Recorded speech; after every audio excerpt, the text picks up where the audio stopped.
மகர ராசிக்கான பலன்கள்.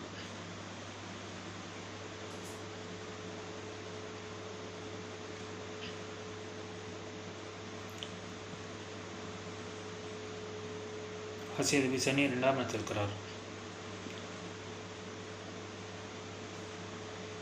மகர ராசிக்காரர்களுக்கு 7 சனி நடக்கிறது.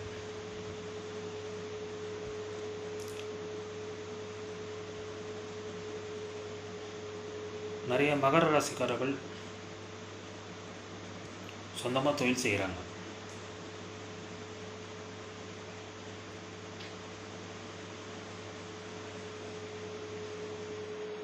மகர லக்னத்தை பிறந்தவங்க சொந்தமாக தொழில் செய்கிறாங்க. மகர லக்னம் மகர ராசி பிறந்தவங்க சொந்தமாக தொழில் செய்கிறாங்க.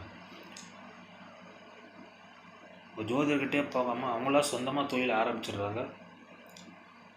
பல லட்சம் முதலீடோடு.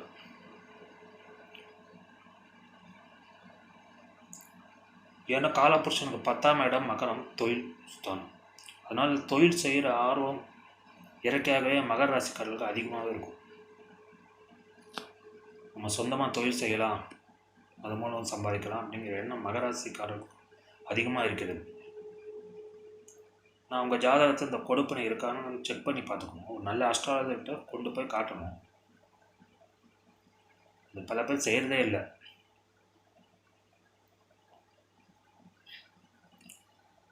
பெரும்பகுதி இன்வெஸ்ட்மெண்ட் பண்ணிவிட்டு அதுக்கப்புறம் லாஸ் வந்துடுது.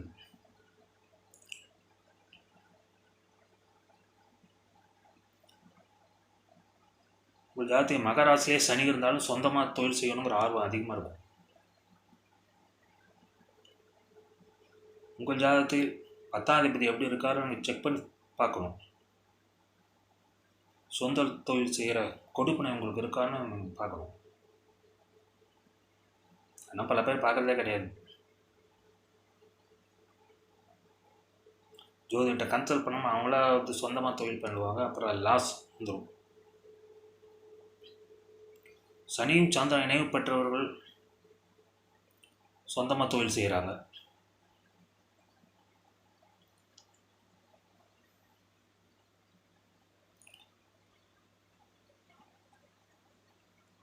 சொந்தமாக தொழில் செய்யறதுக்கு முன்னாடி நன்றாக யோசித்து செயல்படுங்கள். வெளியே தேவையில்லாத ராஸ் வரும், விரயங்கள் வரும்.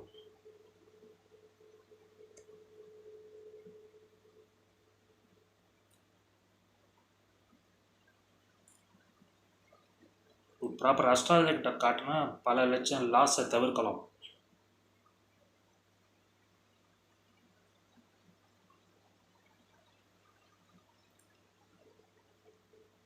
மூணாம் இடத்தில் ராகு இருக்கிறது.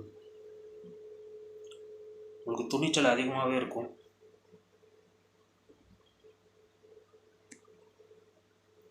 மூணாவது குரு 4ஆம் இடத்தில் இருக்கிறார்.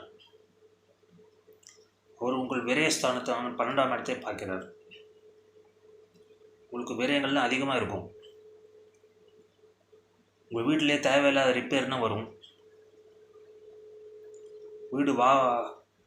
வீட்டில் ரிப்பேர் ஏதாவது ஆகும்.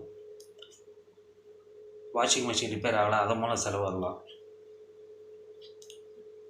ஒரு குழந்தை வளர செலவு வரலாம். வாகனத்தின் மூலம் உங்களுக்கு செலவு வரும்.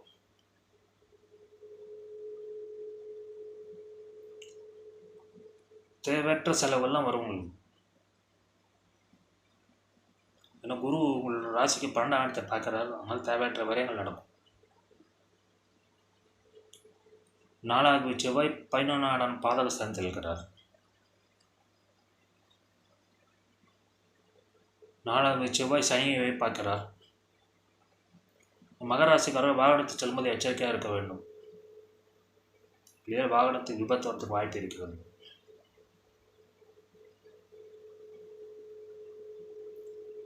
நாலாவது செவ்வாய் பாதக ஸ்தானத்தில் 11ஆம் இடத்தில் இருக்கிறார். ஒரு சகோதரன் எச்சரிக்கையாக இருக்க வேண்டும். சகோதரர் மூலம் பிரச்சனை வரலாம்.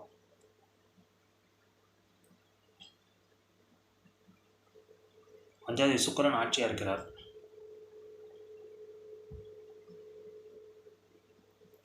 ஒரு 10ஆம் அதிபதியும் கூட.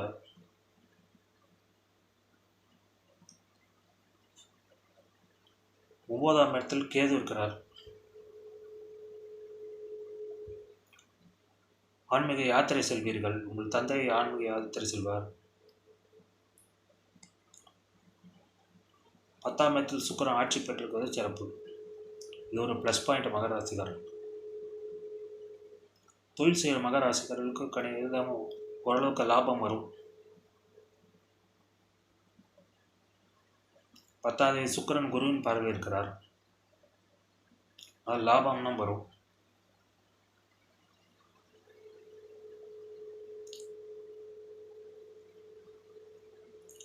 டிரான்ஸ்போர்ட் தொழில் பண்ணுறவங்களுக்கும் வாகன தொழில் பண்ணுறவங்களுக்கும் லாபம் வரும்.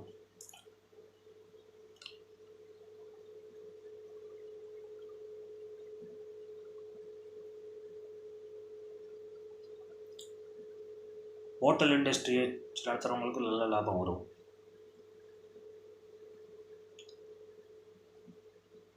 பியூட்டிஷியன் தொழில் பண்ணுறவங்க நல்ல லாபம் வரும். கலைத்துறை இருக்கிறவங்களுக்கு நல்ல லாபம் வரும்.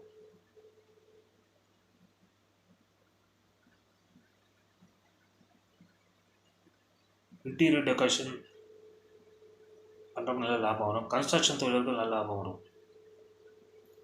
12ஆம் இடத்தில் புதன் இருக்கிறார்.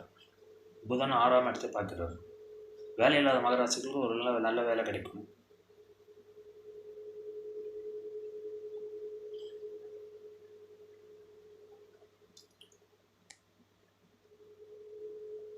மகராசிக்காரர்களுக்கு சுக்கிரன் சாதகமாக இருக்கிறார். 8ஆம் அதிபதி சூரியன் 12ஆம் இடத்தில் இருக்கிறார். 8ஆம் அதிபதி சூரியன் குருவின் பார்வையோடு இருக்கிறார்.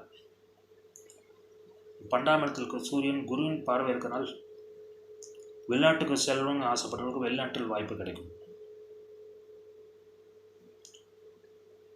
உபயோகித ராஜயோகம் உங்களுக்கு கிடைக்கும். திடீர்னு எங்கேயாவது பணம் வரும். யார் மூலமாவது பணம் வரும்.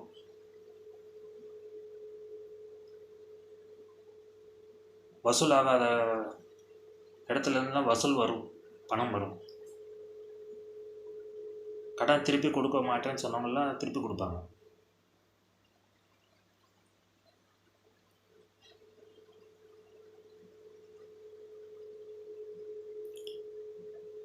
மகராசிகளுக்கு ஓரளவு நல்ல பலன்கள் நடக்கும்.